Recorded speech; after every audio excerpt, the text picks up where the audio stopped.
Yeah, so my name's Joel, I work for Basho. We make this really awesome distributed database called Riak. Is anyone familiar with Riak here?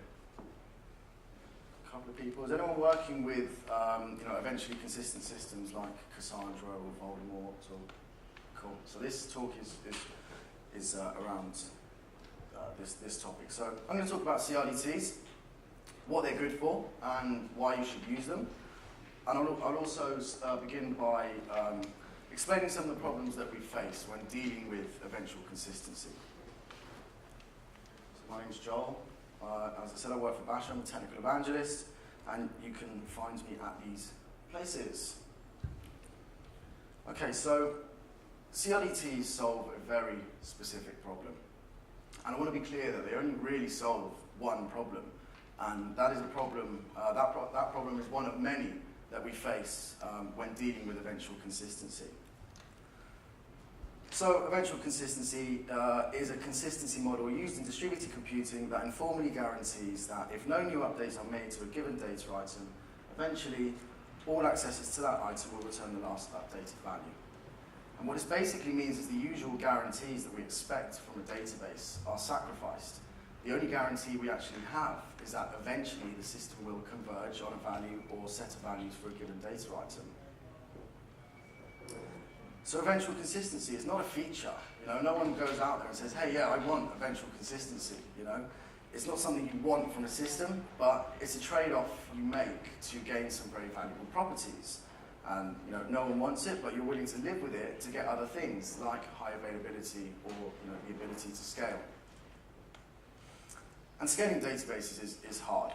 Scaling for big data, scaling for performance, scaling for fault tolerance. The old way was to spend a fortune on big enterprise tin, and then you buy another one as a hot spare anyway.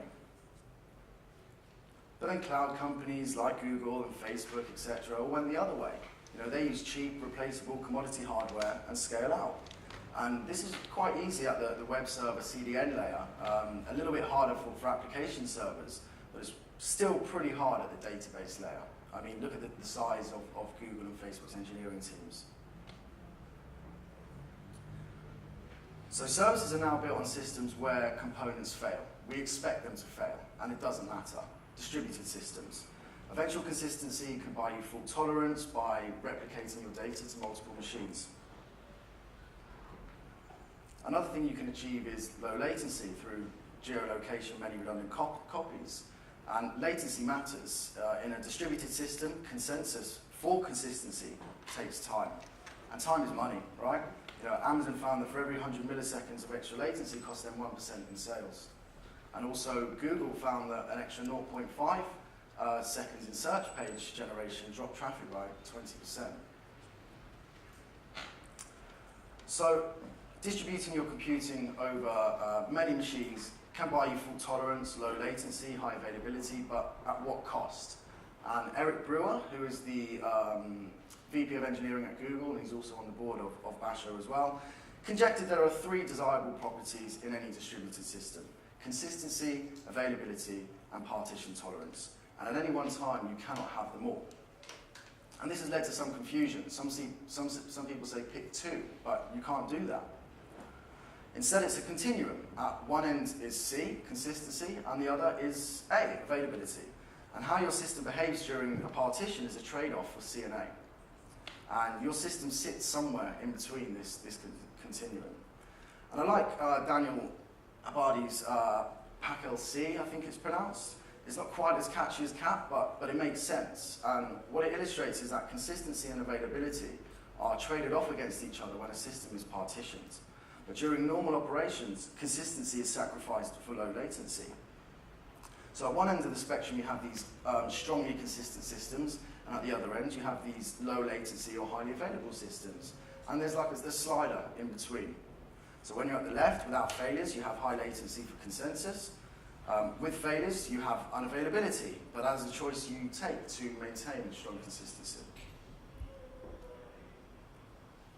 If you need lower latency in non-failure situations or more availability in the face of partitions, and very high latency is indistinguishable from a partition, then you move your slider over to the right and sacrifice some of your consistency guarantees. And in between the poles, there are many different types of consistency. Causal, read your own rights, session guarantees, etc., etc. But the rules hold. The more you move towards C, the less A you have. And the more you move towards low latency in A, the less consistency guarantees you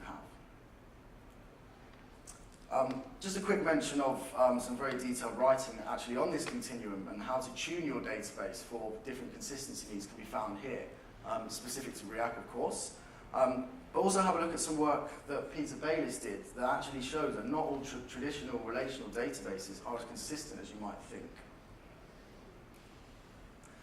So hopefully I've convinced you that eventual consistency buys us some great properties, scaling, availability, fault tolerance. And if you can move that slider from C towards A, you might get the results that the businesses and customers demand, but someone's got to pay for this. And who pays for this? If you're a developer, then you. Take away the consistency guarantees, and actually turns out that writing applications is a lot harder. And these guys say so, and I think they're pretty smart, so I'll take their word for it. But basically, they have a lot of experience with eventual consistency at Google, and they find that their developers spend a lot of time building extremely complex and error-prone mechanisms to actually cope with eventual consistency. So it buys us something valuable, and it comes at a cost. So I'm going to show you the problem of working with these types of systems and the problems that developers face, but by no means I'm not just talking about the only one problem. There are many problems. So to do that, I'm going to give you a whirlwind look of the Riak database, because I want to illustrate the one specific problem that eventual consistent systems give us, and what CRDTs actually solve. And Riak is a great concrete example, and it's the product I work on. So Amazon released the DYNAMO paper in 2007, and it described the architecture of an internal database system that they built, bespoke. And quite a few clones exist, as I mentioned at the start of my talk. Cassandra, Voldemort, Dynamite, and Riak were all born out of this white paper. And Riak is an open source Erlang implementation, which is maintained and supported by Basho, where I work. It's a key value store, and a Riak object is stored against a key. It's very, very simple. And the key can be anything you choose, and the value can also be anything. You can store anything in Riak at all. It just sees it as an opaque blob. XML, JSON, video, audio, you name it. So Riak uses consistent hashing to decide where in the cluster your data lives. And Riak has the concept of a ring, which is the hash space. And Riak partitions the ring into a number of virtual nodes. Each of these virtual nodes is responsible for some portion of the hash space. And there'll be many virtual nodes on a single physical node, as we refer to them in Riak. And the virtual nodes are the units of concurrency and storage in Riak. Your key will be hashed and assigned to a partition on the ring. As nodes join and leave the cluster, they claim a portion of these virtual nodes. And Riak will automatically migrate the data to the correct physical node. And Riak, by the way, is a masterless system. And we don't shard to scale. In Riak, you replicate by default 3 times. So each time you write to Riak, it's replicated across 3 separate machines. And we actually call this the NVAL, which is entirely configurable to have whatever amount of replicas you want. But by default, it's 3. So Riak keeps 3 copies of your data. So each replica is owned by a different vnode, and this is called the primary preference list for that key. Riak does its best to obviously store these replicas on physically different machines, and it replicates between the vnodes asynchronously. So if any of the primary vnodes are unavailable, Riak can allow another vnode to take the request temporarily. This is called a fallback node or sloppy quorum, and it allows Riak to be very available. So it moves that slider away over to the available low latency thing, end of the spectrum, and that's where Riak shines. So, okay, that's a high level overview of Riak. Let's look at the problem. So These V nodes are the actors in the Riak database, which are a tuple with 3 elements. You have the writer and the time. The time is the causal time, and I'll talk a bit more about this later. But it's a version vector, and it's how Riak tracks concurrent actions. So we have 3 replicas.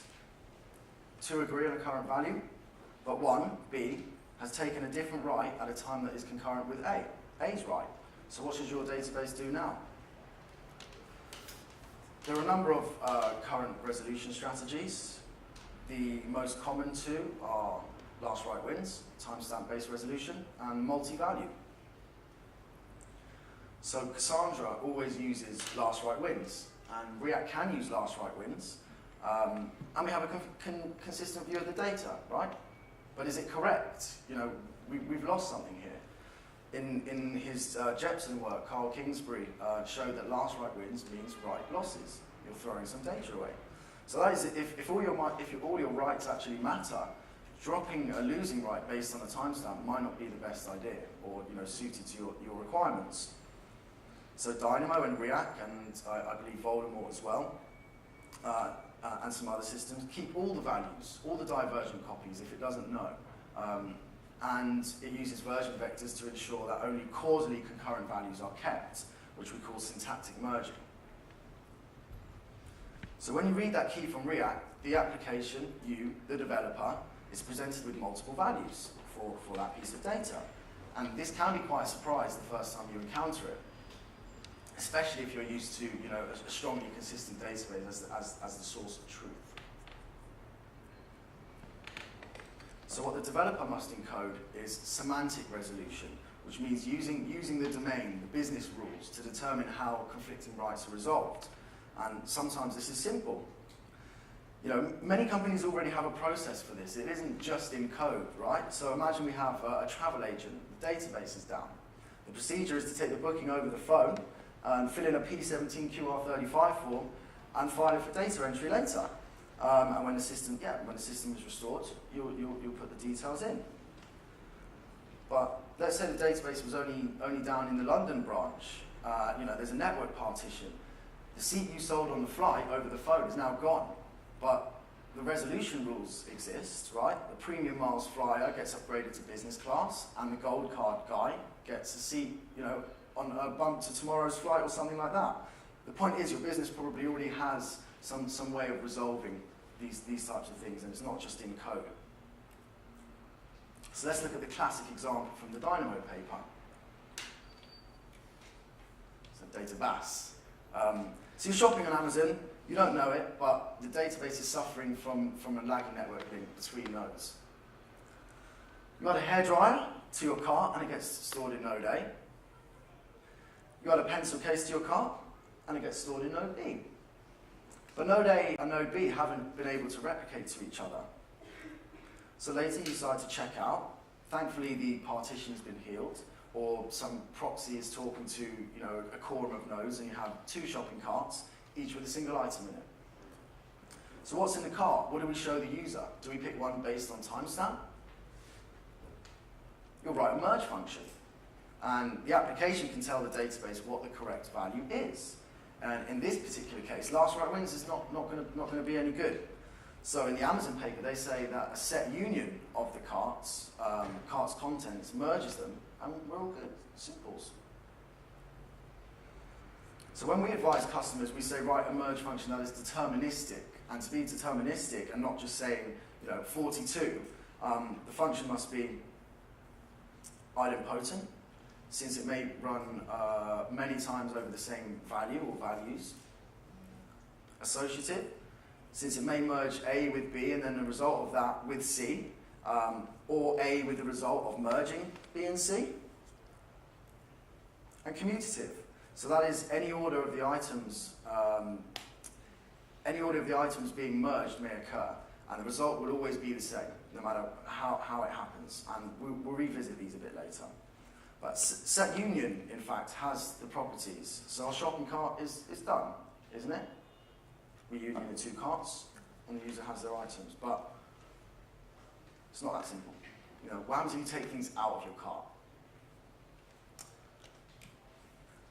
So there's a problem of absence here that we'll hear more about a bit later, but put simply, how can you tell if X is missing from A and not B because A hasn't actually seen the addition, or A has removed this particular item?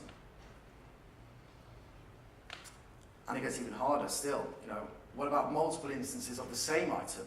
The more complexity in the data model, the harder the merge function is to actually write. So after you've written a merge function for the shopping cart, you need to start over, taking what you've learned into the merge function for the user profiles and account information or whatever else is in your application domain.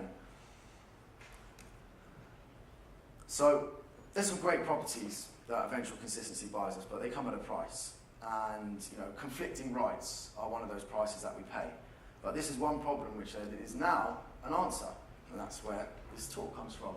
And that should have been a better slide. But the answer actually comes from academia.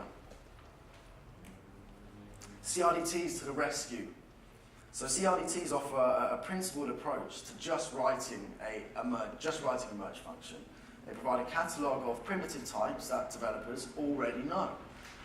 So we're used to composing a complex data model from lesser types like strings, booleans, sets, etc. So what are they? What's in the name? Well, the C stands for conversion or commutative, but I'm actually not going to be talking about this flavor of CRDT at all. The differences are there's state-based and operation-based. And state-based contain everything needed to perform a merge on another replica, and these are the CRDTs we have in Riak. But the key thing is that these data types are conflict-free. The R is for replicated, which we've seen is when you replicate, it's very valuable for high availability and low latency, and DT is just data type. So as I said, they come from academia. They come from the land of maths. This paper, though it's not the first on CRDTs, is actually quite readable. Well, I read it multiple times, but it's quite readable and actually gives you a useful set of data types. And this paper has actually been very, very influential. And then there are other later papers too.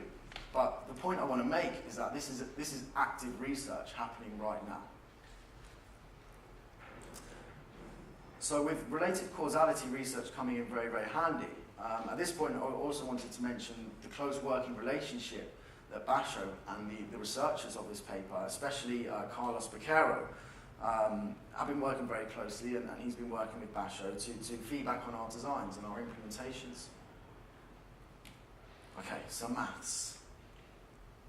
I'm going to breeze through the maths bit because it's not really my speciality, but it needs mentioning. So CRDTs are algebraic structures called a joined semi-lattice, which is just a set with a partial order, a least element called bottom, and a function called LUB that calculates the least upper bound. This LUB function has to have certain properties: associativity, commutativity, and idempotence, all of which will be familiar. So the state of the semi-lattice grows over time. You are always adding information. So the LUB function computes a merge between any two partially ordered sets that result in a new set moving up the lattice. And I have an example for you. So this illustrates a simple set union which we spoke of earlier. Okay, you move up the lattice and you use union order results. And the max function on an integer is a least upper bound that basically values move up the lattice. And here we have the Boolean OR to arrive at a convergent result.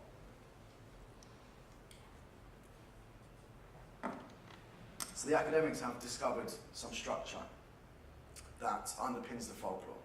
They found a principled approach to just writing the complex, sometimes complex, merge function problem. So what data types are out there? And are they useful?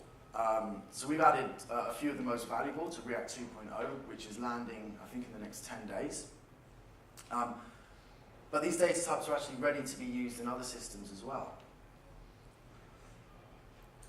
But CRDTs do not have the same exact semantics as their linear counterparts. So you get to pick your semantic when you write a CRDT. And in most of the literature and in Riak, we chose the add wins semantic, which means when an element is added to a set and removed concurrently, the add will win. So you just have to pick up front. If your data model suits this semantic, then you can use our CRDTs. If not, then you need to create some others with a semantic that suits you. But of course, there's no such thing as a free lunch. And just as developers pay for great things that eventual consistency gives us, someone pays for making developers' lives easier with CRDTs. And the cost is space. And also the computational complexity and actually computing the merge, because everything is happening now in your Riak cluster, the server side. So why space? We use metadata to help us with merge functions, and the metadata takes up space. And in most CRDTs, the metadata is causality tracking information, version vectors, and the size is dictated by the number of actors. So Charron-Bost proved that the size of the version vectors is proportional to the numbers of actors in the system, and this might be a problem if you want each of your 100 million, say, handset users to act on a CRDT. So let's look at some data types. In Riak 1.4, we introduced counters that go up and down. In Riak, they're not idempotent, but the functional data type itself is. But then again, you still have the Charron-Bost problem of size. And then on to Riak 2.0. There's a set, which I'll go into more detail later, but the set basically allows adds and removes. And it must in order to be useful, right? So in Riak, the number of actors is the number of vnodes that write the data item. So if your n value, your replication value is 3, and only primaries write, that is 3 actors with fallbacks, then more. So there's also a small problem here, which I'll cover later. We have maps. So think of them as dictionaries or associative arrays. The same semantic and size properties as sets, because they're actually built on a set. But maps are really important because they allow you to compose CRDTs together to create something rich and complex. So maps allow you to model your domain. And there aren't many problems that can be modeled with just a set or a counter. But with a map, where you can nest other data types, including maps, are very, very powerful. So within a map, you can store other types, sets, counters, maps, and as well as just two types just for composing. And the first is last write wins registers, and this is just a value and a timestamp, and a Boolean type.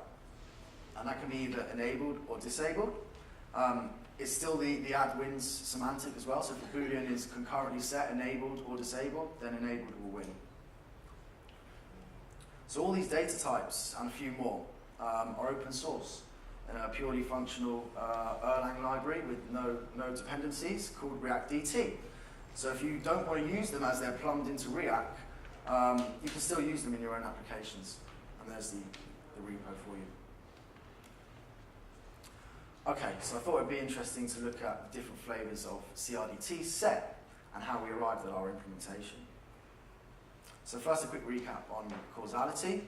So we use version vectors to track causal time, and a version vector is a list of actor count pairs.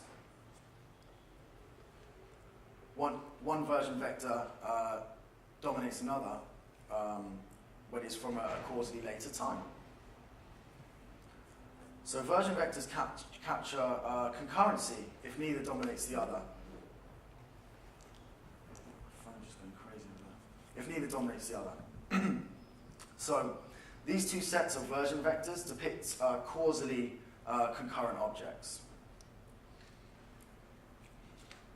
Version vectors are coarse-grained though. They show a frontier. So every event that has been seen, we actually we have something called dots, and they are the actual events of when things occur. So not just the total count of.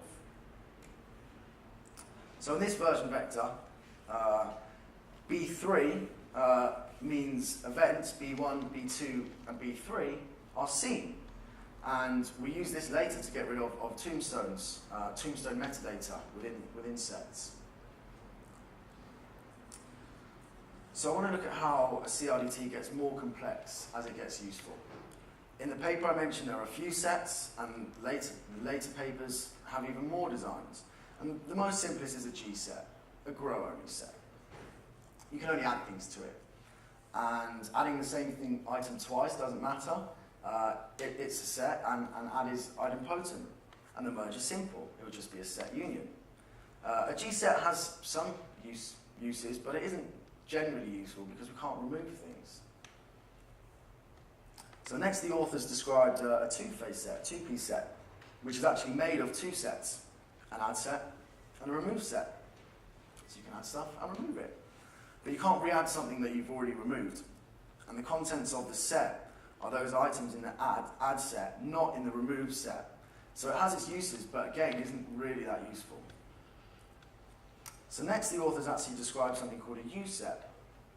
And here a unique identifier is generated by the actor for each element added to the set. So the use set is used to create a set that is generally useful, the OR set. So the OR set uses some extra metadata, a tombstone. When an element is added, it is given a unique ID, and when it is removed, all the IDs for the element are tagged as removed. So if an element is added concurrently, it will have a new ID, one that is not tagged already as removed. So the contents of the set and the elements who have, the contents of the set is all the elements who have at least one ID that has not already been removed. This is the add-win set, and it's also called the observe-remove set, as only those IDs that have been seen by a replica can be tagged as removed. But the problem is that a set that had 1,000 elements added and then had 999 of them removed is the same size as when it had 1,000. And if you add the same thing 100 times, the set is bigger than if you just added it once. So this led in a later paper to a design that uses a version vector within the set. So when an element is added, the set's version vector is updated, and the dot, or event, at which it was added is stored alongside the element. So here node A adds Shelley to the friends set, and is merged with node B. And then node B adds 3 more friends, and merges with node A. Now node A removes Phil, and adds Anna. When an element is removed, it is simply discarded, so we don't need to keep it for Tombstone. So now the problem of absence can be solved by looking at the version vector of the set that does not have the element. So if that version vector dominates the dot for the element, then clearly the element has already been removed. And if the version vector entry is lower than the dot, then the element remains in the set. So when we merge with B, we see that A's version vector dominates B's entry for Phil, which is B2. So we know Phil is no longer a friend, and we remove him. Then the sets will converge. So this brings me on to another problem. A small problem that I mentioned earlier with sets and actors. CRDTs grow monotonically. That is how they work. So if they grow forever, then your storage requirements do also grow forever. But we've got rid of one source of growth, though, which is those tombstones. But we still have another, those actors in Riak. When the vnode no longer owns some data, it gives it to another vnode and never acts again. However, the actor ID stays in the version vector forever. So depending on your system and the churn of membership, you may have an issue with actor metadata. And in Riak, we think it's slow, steady growth, but it's something garbage collection is something we're working on right now. But what this actually means is no more siblings. So you will never get multiple values back for you as developers to try and resolve these. So there's was another thing I wanted to mention, which I don't have a slide for. So I mentioned earlier that Riak, you can store whatever you want in Riak. It sees it as an opaque block. But now with CRDTs, you will actually be telling Riak what type of thing you are storing, whether it's a set, map, whatever. So not only will it be able to resolve conflicts in your cluster, but you're now using one of the clients. You can actually send operations to Riak. So if I had a set or a map, let's say, with a counter and a set, I can say, okay, Riak, increment the counter, decrement, or add this element, remove this element. And again, that's all happening there, so you don't actually have to get the context which you presently do. More guarantees would be nice. This is all awful slide. This is all stuff happening right now.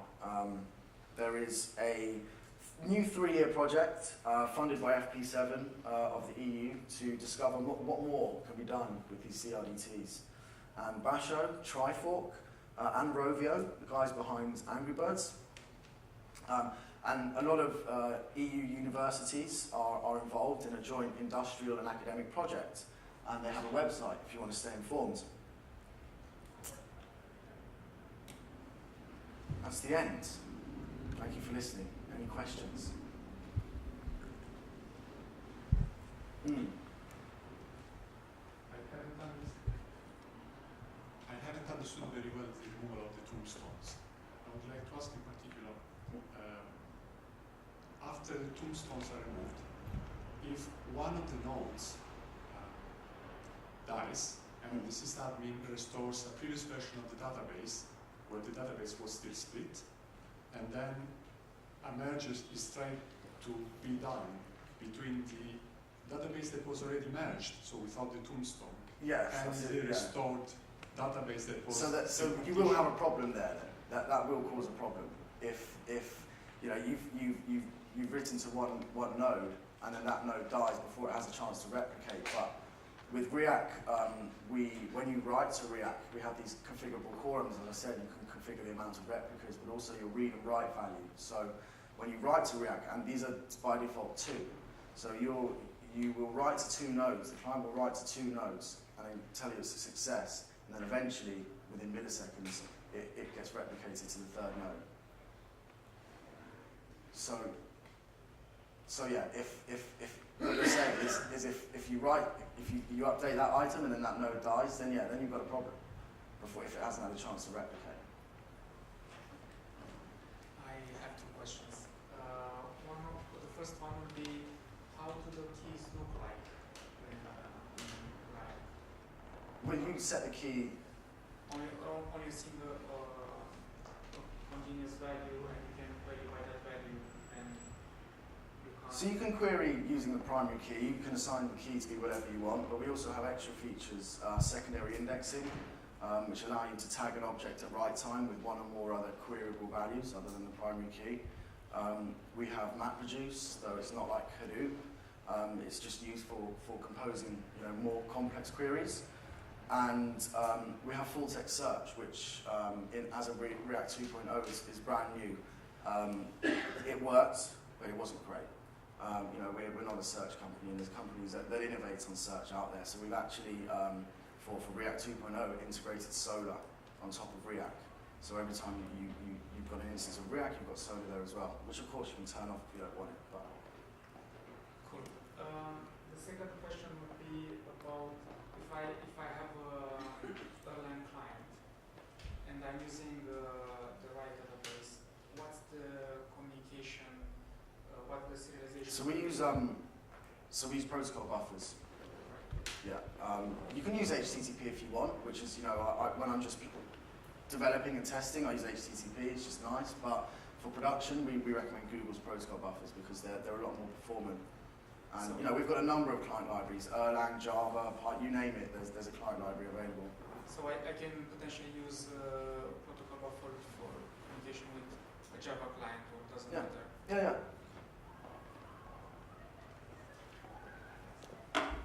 Thanks, guys.